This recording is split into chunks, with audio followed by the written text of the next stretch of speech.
আসলে শুভেন্দু অধিকারী দেশদ্রোহীর মতো কথা বলছেন। শুভেন্দু অধিকারী আসলে ভারত সরকার বিরোধী কথা বলছেন। বিজেপি আরএসএসের ধারণা হচ্ছে যে তারা আস্তে আস্তে ভারতকে ইসরায়েলের মতো এক ধরনের রাষ্ট্রে পরিণত করবে। যতই ভারত সরকার এটা থেকে সরে আসুক বা বাংলাদেশের বর্তমান পরিস্থিতির দিকে তাকিয়ে একটা ঠিকঠাক পদক্ষেপ নেওয়ার চেষ্টা করুক, আসলে রাজনৈতিকভাবে বিজেপি আরএসএস চাইছে যে তারা হাসিনাকে ডিফেন্ড করবে। মানে নরেন্দ্র মোদী নিজের দেশের বিষয়ে কথা বলেন না, মানে মণিপুরে এতগুলো ঘটনা এত মাস ধরে ঘটে চলেছে, তিনি মণিপুরে যান না। এমনকি তার যে মানে প্রায় বাবার মতো যে সংগঠন আরএসএস, সেখান থেকেও কিন্তু আস্তে আস্তে একটা ধরনের নির্দেশিকা আসছে যে মণিপুর সম্পর্কে তারা উদ্বিগ্ন। কিন্তু ভারতের মানুষের এই যে ট্যাক্সপেয়ারদের টাকায় হাসিনা, যিনি নিজের দেশে গণহত্যা করেছেন এবং এই ধরনের দুর্নীতির কথা আপনি বলছেন, যাকে পৃথিবীতে কোনো দেশই রিফিউজ দিচ্ছে না, তাকে আমাদের দেশে রেখে দেওয়াটা হয়তো আমাদের দেশের জন্য লাইবিলিটি। এবং আমাদের নাগরিকদের এই প্রশ্নটা তোলা উচিত যে আমাদের ট্যাক্সের টাকায় শেখ হাসিনাকে কেন আমাদের দেশে রেখে দেওয়া হচ্ছে। হাসিনার বিরুদ্ধে কিন্তু রীতিমতো অপরাধী হিসাবে চিহ্নিত করে বাংলাদেশে গিয়ে তার বিচার হতে পারে, এই ধরনের পরিসংখ্যান রয়েছে। মানে বাংলাদেশ আবহে এবারে শেখ হাসিনার বিরুদ্ধে প্রায় 21,000 কোটি টাকা তছরূপের অভিযোগ, এবং সেখান থেকে আরও বিভিন্ন ক্ষেত্র থেকে দেখা যাচ্ছে যে প্রায় 80,000 কোটি টাকার ওপরে তিনি বিভিন্ন জায়গা থেকে তছরূপ করেছেন। সেই কাণ্ডে কিন্তু বাংলাদেশে এখন সাড়া পড়ে গেছে, কি বলবেন সেক্ষেত্রে? আসলে আমরা এখানে যে জিনিসটা বুঝতে পারছি না সেটা হচ্ছে যে হাসিনা আমলে একটা খুব স্ট্রং দীর্ঘদিন ধরে চলা বিভিন্ন বিভাগ, শুধু না সামাজিকভাবে দুর্নীতির একটা পরিবেশ ছিল। এইটা শুধুমাত্র তার বিরুদ্ধে এখন অভিযোগটা এসছে বলে আমরা জানতে পাচ্ছি, কিন্তু আসলে হাসিনা আমলের সমস্ত যে ব্যুরোক্র্যাটরা ছিল, পুলিশ অফিসার এবং রাজনৈতিক নেতা, যা হয় এটা একটা দুষ্টচক্রের মতো কাজ করতো। এবং সেখানে যেহেতু বাংলাদেশে দীর্ঘদিন অবধি গণতান্ত্রিক অবক্ষয়ের একটা খুব বড় ছবি ছিল, সেখানে কোনো বিরোধী দলের খুব জায়গা ছিল না, সেহেতু একটা এক দল থাকলে যা হয়, এবং তারাই পুরো ব্যবস্থাটা কন্ট্রোল করতো, সেখান থেকে এই জিনিসগুলো তৈরি হয়েছে। কিন্তু আসলে শেখ হাসিনার দুর্নীতির বিরুদ্ধেই তো এই আন্দোলনগুলো হয়েছে। মানে আন্দোলনটা হয়েছে হয়তো কোটা সংস্কারের দাবিতে, সেটাই মূল দাবি ছিল, কিন্তু আসলে বাংলাদেশের যে তরুণরা বা যুবরা, তাদের মধ্যে বহুদিন ধরে এই দুর্নীতি নিয়ে একটা বড় রকমের ক্ষোভ ছিল। সুতরাং হাসিনার ওখান থেকে চলে আসা বা সরে আসা, এটার একটা বড় কারণ হচ্ছে দুর্নীতি। তো এখন এটা সামনে আসছে, এবং এছাড়াও আরেকটা জিনিসও সামনে আসা উচিত, যেটা হচ্ছে যে হাসিনার চলে আসার আগে শেষ 5 দিন ইন্টারনেট অফ করে যেভাবে ছেলেমেয়েদের মারা হয়েছিল, তার রিপোর্ট কিন্তু ইউএন বার করেছে। এবারে আমার নিজের ব্যক্তিগতভাবে মনে হয় যে যেহেতু রাষ্ট্রসংঘ এতে এক ধরনের হস্তক্ষেপ করছে, এবং সেই রিপোর্টটা যদি আপনারা দেখেন তাহলে দেখবেন যে হাসিনার বিরুদ্ধে কিন্তু রীতিমতো অপরাধী হিসাবে চিহ্নিত করে বাংলাদেশে গিয়ে তার বিচার হতে পারে, এই ধরনের পরিসংখ্যান রয়েছে। মানে এত বড় গণহত্যা সে চালিয়েছে, তার কিন্তু একটা নথিবদ্ধকরণ হয়েছে। তো আমার মনে হয় যে শুধুমাত্র দুর্নীতি নয়, এই গণহত্যার দিকটাও সামনে আসবে ভবিষ্যতে। এবং হাসিনাকে একটা না একটা সময়ের পরে ভারত সরকার যেভাবে হাসিনাকে সমর্থন করা, বা ভারত সরকার এই মুহূর্তে হাসিনাকে সমর্থন করাতে খানিকটা সরে যাচ্ছে, বা আওয়ামী লীগের সঙ্গে একমাত্র ভারত সরকারের সম্পর্ক ছিল এই কথাগুলো বলতে চাইছে না, বা সেখান থেকে পিছিয়ে আসছে, সেটা খুব ওয়েলকামিং। কিন্তু ভারতের মানুষের এই যে ট্যাক্সপেয়ারদের টাকায় হাসিনা, যিনি নিজের দেশে গণহত্যা করেছেন এবং এই ধরনের দুর্নীতির কথা আপনি বলছেন, যাকে পৃথিবীতে কোনো দেশই রিফিউজ দিচ্ছে না, তাকে আমাদের দেশে রেখে দেওয়াটা হয়তো আমাদের দেশের জন্য লাইবিলিটি। এবং আমাদের নাগরিকদের এই প্রশ্নটা তোলা উচিত যে আমাদের ট্যাক্সের টাকায় শেখ হাসিনাকে কেন আমাদের দেশে রেখে দেওয়া হচ্ছে। কিন্তু আমার প্রশ্নটা ঠিক আপনার কথা প্রসঙ্গেই, যে বাংলাদেশের দুর্নীতি কমিশন তারা পদক্ষেপ নেবেন, তারা বলেই দিয়েছেন, কিন্তু সেখান থেকে দেখতে পাচ্ছি ভারতের এখনও যিনি স্বয়ং প্রধানমন্ত্রী বসে রয়েছেন, তিনি একটা কথাও কিন্তু বলেননি, একদম স্পিকটি নট যেটাকে বলে। কিন্তু মানুষ তো তার দিকে তাকিয়ে রয়েছে যে তিনি কিছু বলবেন, পদক্ষেপ তো পরের কথা, আগে কথা বলার কোনো মন্তব্য। আমার মনে হয় না যে নরেন্দ্র মোদী খুব মানে নরেন্দ্র মোদী নিজের দেশের বিষয়ে কথা বলেন না। মানে মণিপুরে এতগুলো ঘটনা এত মাস ধরে ঘটে চলেছে, তিনি মণিপুরে যান না। এমনকি তার যে মানে প্রায় বাবার মতো যে সংগঠন আরএসএস, সেখান থেকেও কিন্তু আস্তে আস্তে একটা ধরনের নির্দেশিকা আসছে যে মণিপুর সম্পর্কে তারা উদ্বিগ্ন। আসলে মণিপুর সম্পর্কে আরএসএস উদ্বিগ্ন এই কারণে যে সংঘ দীর্ঘদিন ধরে আমাদের দেশের যে ভূমিজ মানুষ, আদিবাসী মানুষ বা পার্বত্য অঞ্চলের মানুষ, উপজাতি গোষ্ঠীর মানুষ, সেখানে একটা দীর্ঘ সময় ধরে কাজ করছে। তো সেই কাজটা মূলত তাদেরকে এক ধরনের হিন্দুত্ববাদী জায়গা থেকে তাদের সামাজিক গঠনগুলোকে বোঝা এবং তাদেরকে এই আইডিওলজিক্যাল স্পিয়ারে একটা ঠেলে দেওয়া, এই কাজটা তারা হারাতে চায় না। সেই কারণে তারা বারবার মোদীকে সতর্ক করছেন যে মণিপুরে যেটা হচ্ছে ভালো হচ্ছে না, মণিপুরে প্রধানমন্ত্রী যাওয়া উচিত।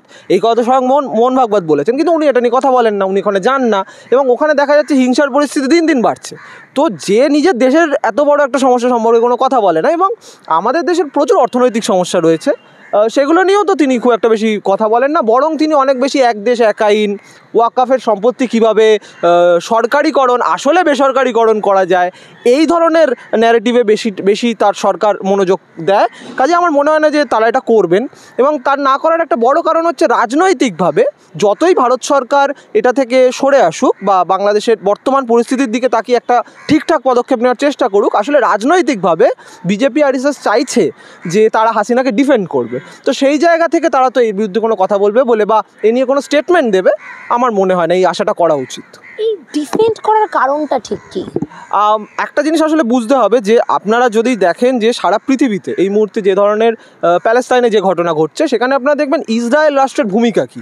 ইসরায়েল আসলে আমেরিকা যুক্তরাষ্ট্রের এক ধরনের পারপাস সার্ভ করছে, সারা মার্কিন যুক্তরাষ্ট্রের যে দখলদারি সেটাকেই পারপাস সার্ভ করছে, কিন্তু সেটাকে একটা ধর্মীয় মোড়কে করছে, যেটাকে খুব গোদা ভাষায় জায়নবাদ বলে।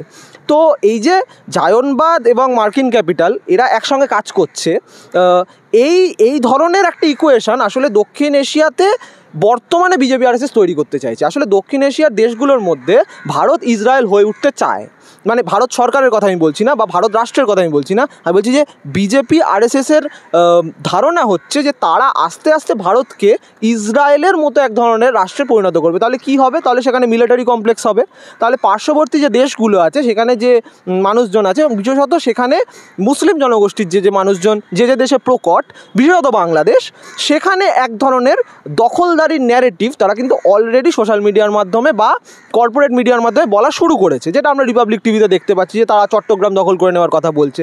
এভাবে অন্য কোনো দেশের সার্বভৌমত্বের কথা বা হস্তক্ষেপ করার কথা কোনো কর্পোরেট মিডিয়া বলতে পারে না।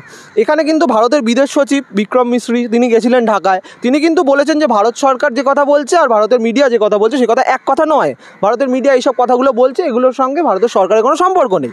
খুব ভালো স্ট্যান্ড এটা, কিন্তু তারপরেও প্রধানমন্ত্রী তো আর রিপাবলিক টিভিকে কিছু বলছেন না, এবং আমাদের এখানে যে আইনি কাঠামোগুলো রয়েছে সেখান থেকেও কিন্তু এই চ্যানেলগুলোর বিরুদ্ধে কোনো ভূমিকা নেওয়া হচ্ছে না।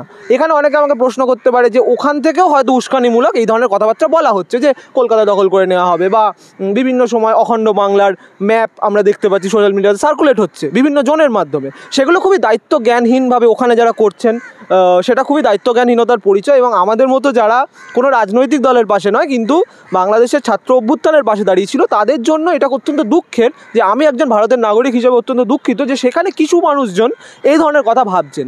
আমরা যেমন তাদের সার্বভৌমত্বে আঘাত দেওয়ার কথা ভাবতে পারি না, তাদেরও যারা এই কথাগুলো ভাবছেন তাদেরও এই কথাগুলো বলা বা ভাবা উচিত নয়। কিন্তু আসলে এই যে আরএসএস বিজেপি চাইছে ভারত রাষ্ট্রকে ইসরায়েলের মতো করে গড়তে, এইটারই একটা বড় প্ল্যানের অংশ হচ্ছে হাসিনাকে টিকিয়ে রাখা।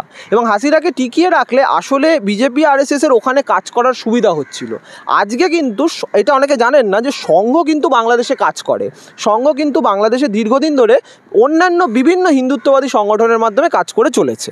তো এইটা আমরা আটকাতে পারিনি বা আমরা এটা সম্পর্কে সচেতন নই। এবং আমার এটা বলতে আপত্তি নেই, আমি কোনো ধর্মীয় প্রতিষ্ঠানের নাম করে বলছি না, কিন্তু তারা সেখানে সংঘের ক্যাডাররা যেটা করে তারা সেই কাজটা ওখানে করছিলেন, দীর্ঘদিন ধরে করছিলেন, এবং হাসিনা চাইছিলেন এটা হোক। তো হাসিনা চলে যাওয়াতে এই কাজটা করতে অসুবিধা হচ্ছে, সেই কারণে এই ডিফেন্ডটা তাদের এখন করতে হবে। এবং তারা বারবারই স্বপ্ন দেখানোর চেষ্টা করবে বাংলাদেশের জনগণ যতই না চাক আওয়ামী লীগকে আবার ওখানে ক্ষমতায় প্রতিষ্ঠিত করা।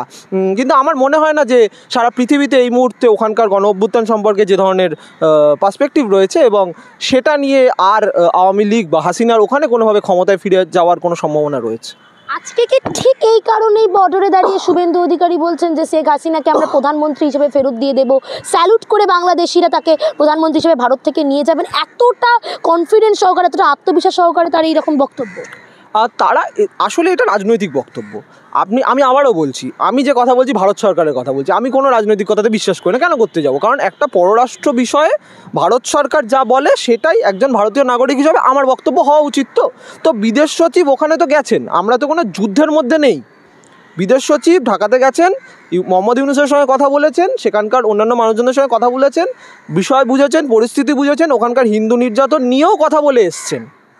তিনি বলে এসছেন যে এখানে এরকম কিছু ঘটনা ঘটছে, ভারত সরকার এতে খুশি নয়, আমরা কেউই তাতে খুশি নই। কিন্তু সেইটাকে ধরে আমাদের এখানে যে ধরনের কর্পোরেট মিডিয়া যে ধরনের ইসলামোফোবিয়া ছড়াচ্ছে এবং তারা চেষ্টা করছে এখানে একটা দাঙ্গার পরিস্থিতি তৈরি করার, এটা অত্যন্ত নিন্দনীয়। আমাকে এই কথাটা বলতেই হবে যে আসলে শুভেন্দু অধিকারী দেশদ্রোহীর মতো কথা বলছেন। শুভেন্দু অধিকারী আসলে ভারত সরকার বিরোধী কথা বলছেন। ভারত সরকারের পক্ষ থেকে বিদেশ সচিবরা তো এইসব কথা বলছেন না, তারা তো বলছেন না যে, এবং এটা মনে রাখবেন যে বিক্রম মিশ্রি কিন্তু বলেছেন যে একটা পার্সপেক্টিভ তৈরি করার চেষ্টা করা হচ্ছে যে ভারত সরকার আসলে নাকি শুধুমাত্র বাংলাদেশে একটি রাজনৈতিক দলের পক্ষে থাকে, আওয়ামী লীগ। কিন্তু বিক্রম মিশ্রি বলেছেন যে না, আমরা সমস্ত রাজনৈতিক দলের কথাই শুনতে চাই, তার কারণ আমরা তো একটা আউটার পার্টি, আমরা একটা পার্শ্ববর্তী দেশ, আমরা চাই সম্পর্ক ভালো থাকুক, বর্ডার কনফ্লিক্ট না হোক, কিন্তু আমরা সবার সঙ্গে সম্পর্ক ভালো রাখতে চাই। কালকে যদি ওখানে বিএনপি ক্ষমতায় আসে, যদি ওখানে নির্বাচন হয়, আমি আশা করছি সে দেশের মানুষ বহুদিন যে গণতান্ত্রিক নির্বাচন দেখতে পাননি সেই নির্বাচনটা তারা পাক, এবং যদি তার ফলশ্রুতিতে বিএনপি ওখানে ক্ষমতায় আসে, তাহলে কিন্তু ভারত সরকার এটা জানেন যে তাদেরকে তার সঙ্গে কথা বলতে হবে, এবং স্বাভাবিকভাবেই পাশের দেশের মানুষ কাকে নির্বাচন করবে আমি এটা ঠিক করে দিতে পারি না। এটা আমি রাজনৈতিক বক্তব্য রাখছি, আসলে এটা ভারত সরকারের বক্তব্য নয়। কাজেই আমার তো মনে হয় যে শুভেন্দু অধিকারীরা যারা সবাইকে দেশদ্রোহী বলে, তারা তো আজকে ভারত বিরোধিতা করছে, ভারত সরকারের বিরোধিতা করছে। আমরা দেখতে পেলাম শেখ হাসিনা তিনি বিজয় দিবসের আগেই বলছেন যে মোহাম্মদ ইউনূস ফ্যাসিস্ট, একদম বার্তা দিচ্ছেন। আর সেখান থেকেই কিন্তু তার আগেও এবং তারপরেও অনেক সমালোচনা হয়েছে যে ইউনূস সরকারের ব্যর্থতা, সেটাকে নিয়ে বারবার প্রশ্ন উঠেছে। সেই দিক থেকে কীভাবে সেটাকে আলোকপাত করবে?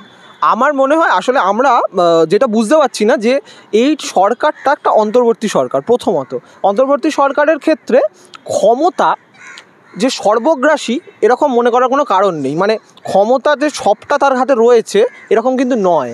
এই সরকারটা অনেকগুলো রাজনৈতিক দলের সমর্থনে চলছে, এবং এই সরকারটার মধ্যে যারা রয়েছেন তারা মূলত সামাজিক আন্দোলনের কর্মী। অনেক এনজিও রয়েছে, মানে এনজিও করতেন বা তারা এসছেন এরকম মানুষজন রয়েছে, বিভিন্ন সময়ে বিভিন্ন সামাজিক আন্দোলনে ছিলেন এরকম মানুষজন রয়েছে, এবং যারা রয়েছে সবচেয়ে বড় কথা কিছু আনকোড়া ছাত্র যুব রয়েছে, তারা কোনো দিন ক্ষমতা দেখেনি। মানে তারা হয়তো 7-8 মাস আগেও ভাবতো না যে তারা আজকে গিয়ে টেলিকমিউনিকেশন দেখবে দেশের, তারা আজকে গিয়ে গোটা দেশের আইন শৃঙ্খলা দেখবে। কাজেই আমি কিন্তু এটা বলছি না যে তাদের কারো সময় দেওয়া হোক কারণ তাদের বয়স কম, এটা বলছি না, কিন্তু তারপরে আমাদের এই জিনিসগুলো মাথায় রাখা উচিত। এবং এটা মাথায় রাখতে হবে যে এই যে গণতান্ত্রিক শক্তি যারা এই ছাত্র অভ্যুত্থানের মধ্যে থেকে উঠে আসছে, এরা কিন্তু তথাকথিত মানে বাংলাদেশে যে রাজনৈতিক শক্তি ছিল তাদের কারুর সঙ্গেই খুব জড়িত এরকম নয়, তারা কিন্তু একটা নতুন শক্তি। এবং দেখা যাচ্ছে, এবং স্বাভাবিকভাবেই এটা আপনাকে বুঝতে হবে যে রাজনীতিতে তো কেউ কাউকে ছেড়ে দেয় না। আগামী দিনে যদি বিএনপি বা জামায়াত ক্ষমতায় আসে, তারা হয়তো চাইবেন না যে ছাত্রদের শক্তি খুব বেশি করে তাদের ন্যারেটিভকে মানে প্রকটভাবে প্রভাবিত করুক। তারা হয়তো এখন সাজেশন নিচ্ছেন, আগেও আমি জানি যে তারা রাষ্ট্র সংস্কার আন্দোলনের কাছ থেকে সাজেশনস নিয়েছেন, তাদের নিজেদের মধ্যে বিনিময় আছে, এখনও সম্পর্কটা সুসম্পর্ক, কিন্তু রাজনীতির খেলায় তো কেউ আমরা ওরকমভাবে বুঝতে পারি না। কিন্তু যখনই আমরা দেখতে পাবো যে এই ছাত্ররা নতুন কোনো ফরমেশনের দিকে যাবেন, রাজনৈতিক ফরমেশনের দিকে যদি ওরা যান, তাহলে আমরা হয়তো একটা অন্য চিত্র দেখতে পাবো। কাজেই এটা তো সহজ জিনিস নয়। কিন্তু আমি এই কথাটা বলতে বাধ্য হব যে ইউনূস সরকার সত্যি সত্যি যে খুব ছোটো ছোটো জিনিস সেগুলো নিয়ে কাজ শুরু করেও করতে পারছেন না। যেমন মূল্যবৃদ্ধি রয়েছে, গার্মেন্টস শ্রমিকদের সমস্যা রয়েছে। আমি আমার ক্ষুদ্র জানা বোঝায় যতটুকু বুঝেছি, বাংলাদেশে এই সমস্যাগুলো খুব বড় সমস্যা, সেগুলোর তারা খুব যে সলভ করতে পারছেন সেগুলো এটা নয়। কারণ এটা মনে রাখতে হবে যে মানে রাষ্ট্র সংস্কারের কথাটা বলাটা যতটা সোজা, সেটা কিন্তু পরবর্তী সময় যে বিভিন্ন ইমপ্লিকেশনস হয় সেখানে কিন্তু মানুষ খুব ছোটো ছোটো জিনিসগুলোই দেখে, যে খাবারের জিনিসের দাম কমছে কিনা, গার্মেন্টস শ্রমিকদের প্রপার মজুরি হচ্ছে কিনা, সেই জায়গাগুলো থেকে কিন্তু খানিকটা এলিয়েনেশন রয়েছে। আমি আবারও স্মরণ করিয়ে দিতে চাইবো যে প্রধান উপদেষ্টার যিনি সহকারী রয়েছেন মাহফুজ আলম ইউনূসের, তিনি কিন্তু একটি সভায় মানে প্রথম যখন আমরা তাকে দেখতে পেলাম, তিনি একটি সভায় বলেছিলেন যে এই যে ওখানে বিভিন্ন বিষয় আলোচনা হচ্ছে, কেমন শিক্ষা চাই, কেমন বিশ্ববিদ্যালয় চাই, এই আলোচনাগুলো আমাদের এখানে হয় না। আমাদের এখানে সরকারি স্তর থেকে কেমন শিক্ষা চাই, কেমন বিশ্ববিদ্যালয় চাই, ছাত্ররা, রাজনৈতিক নেতারা এবং সমাজ আন্দোলনের কর্মীরা একসাথে বসে এইসব আলোচনা করেন না। যেহেতু তারা একটা নতুন ধরনের রাষ্ট্র তৈরি করার কথা ভাবছেন, তারা এইসব আলোচনা করছিলেন। তো সেখানে কিন্তু মাহফুজ বলেছিলেন যে এইখানে যে যারা বসে রয়েছে, এখানে তো কোনো রিক্সাওয়ালা নেই, এখানে তো কোনো মজুর নেই। তো মাহফুজদের প্রতিও এটা মানে তাদের আন্দোলনের প্রতি সহমর্মী একজন মানুষ হিসাবে আমার বলার যে আজকে যখন তারা ক্ষমতায় পরিপূর্ণভাবে চলে গেছেন, তখন তাদেরকে শুধু মধ্যবিত্তের কথা ভাবলে হবে না। তাদেরকে আস্তে আস্তে বাংলাদেশের গণমানুষ যারা এই আন্দোলনে ছিল, আমরা দেখেছি যে কীভাবে গণ অভ্যুত্থানের সময় ঢাকার রিক্সাওয়ালারা যে ভূমিকা নিয়েছেন, সেই ভূমিকা খুব বৈপ্লবিক ভূমিকা। কাজেই তাদের কথা না ভেবে যদি তারা এইভাবে এই কাজগুলো চালাতে থাকে, তাহলে আমার মনে হয় তাদের জনপ্রিয়তা কমবে, এবং ইউনূস সরকারের জনপ্রিয়তা কমা মানে কিন্তু আরও অনেকগুলো সমস্যা তৈরি হওয়া।